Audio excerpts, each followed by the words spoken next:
বাংলাদেশের মধ্যে আজকে যতগুলো উন্নয়ন রয়েছে সবগুলোর পিছনে আমাদের হাত রয়েছে।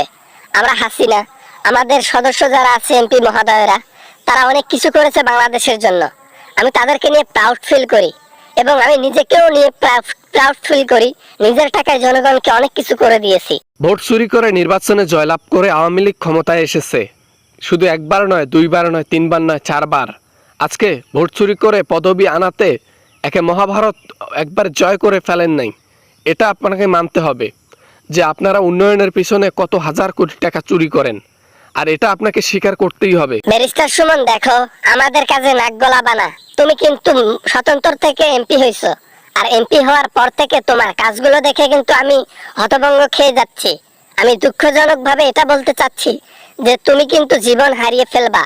সংসদের মধ্যে এটা বলে দিলাম, কথাটা মনে রাখবা। নাক গলাইও না আমাদের কাজে, বুঝছো? বাজেটের টাকা চুরি করে আপনারা উন্নয়ন করবেন, উন্নয়নের টাকা শর্ট পড়লে আপনারা ঋণ করবেন অন্য দেশের কাছে। সেই ঋণের বোঝা চলে যাবে হলো জনগণের মাথার উপর। আর এটা কি আমরা না বলে থাকতে পারবো? উচিত কথা বললে তো আমাদের জীবন হারাবো, জেলের মধ্যে ঢুকাবো, অমুক তমুক আরও নানান হুমকি। এগুলা হুমকি কাজে আসবে না। সত্যতাই হচ্ছে আসল জিনিস।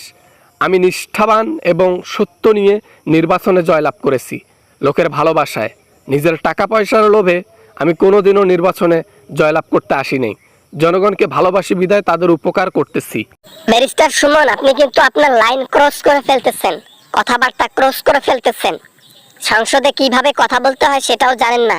এই মেনারটুকু আপনাকে শেখায় নাই আপনার পরিবার। আপনি শুধু উল্টাপাল্টা কথা বলতেছেন। যুক্তি সম্পূর্ণ কথা বলুন, তাহলে মানতে পারবো আমি, তাছাড়া মানবো না। আপনারা যে দুর্নীতি করে ক্ষমতা হাসিল করে বসে আছেন, এটা কি অজানার কোনো কিছু? আজকে জজ সাহেব পর্যন্ত জানে আপনার কারসাজিগুলো, দুর্নীতিগুলো। ঠিক আছে, মাননীয় সংসদ সদস্য হিসেবে আমি এতটুকু প্রকাশ করতে পারি, দেশের মানুষ অসুখে রয়েছে।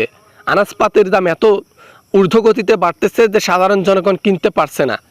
আমি রিকোয়েস্ট করতেছি যে দ্রব্যমূল্যের দাম কমানো হোক এবং সাধারণ জনগণকে শান্তিতে দুবেলা তিনবেলা ভাত খেতে দেওয়া হোক। দেশের মানুষ অনেক সুখে আছে, এটা নিয়ে তোমাকে নাক গলাতে বলি নাই। আমি দ্রব্যমূল্য দাম কমাচ্ছি নাকি বাড়াচ্ছি সেটা নিয়ে তোমাকে ভাবতে হবে। তুমি কি দ্রব্যমূল্য মন্ত্রী যে তুমি এগুলা বলতেছো আমাকে? উল্টাপাল্টা কথা বলে আমার সময় নষ্ট করবা না। পয়েন্টে আসো, কি বলতে চাও সরাসরি বলো, বলে দিলাম। রাজপ্রাসাদ আর এসি রুমের মধ্যে বসে থেকে দেশ চালাচ্ছেন, গরিবের কষ্ট কি বুঝবেন? গরিব থেকে যদি আসতেন, সরকার পদবিতে বসতেন, তাহলে না গরিবের কষ্টটা বুঝতেন। যাই হোক, আপনাদের দলের মধ্যে যারা মন্ত্রী এবং এমপি রয়েছে তারা তো চোর। সবগুলা চুরি করে টাকা, জনগণের টাকা মেরে খায়, উন্নয়নের নামে সব টাকা পকেটে ঢুকায়। এগুলা তো জানেন আপনি, জানিও বাধা দেন না। যাই হোক, এই নিয়ে আমি কথা বলতে চাই না। আমি শুধু এতটুকু বলতে চাই, দ্রব্যমূল্যের দাম কমিয়ে দেওয়া হোক। জনগণ যেন সুষ্ঠুভাবে, জনগণ যেন যে কামাই করে, যে 300 টাকা দিন রোজগার করে, সেই টাকাটা দিয়ে সংসার চলুক। আমি এতটুকুই চাই, আর কিছু চাই না। আর জনগণের উন্নয়নের কাজে যে টাকাগুলো খরচ করা হচ্ছে, এটা সঠিকভাবে সব টাকা খরচ করা হোক। এই উন্নয়নের নামে টাকা চুরি করবেন, পকেট ভরাবেন, এটা চলবে না। আর এটা চলতে দেওয়া যাবে না। প্রতিবাদ করার জন্য আমার মতো সুমন অনেকেই খাড়া হবে, মনে রাখবেন।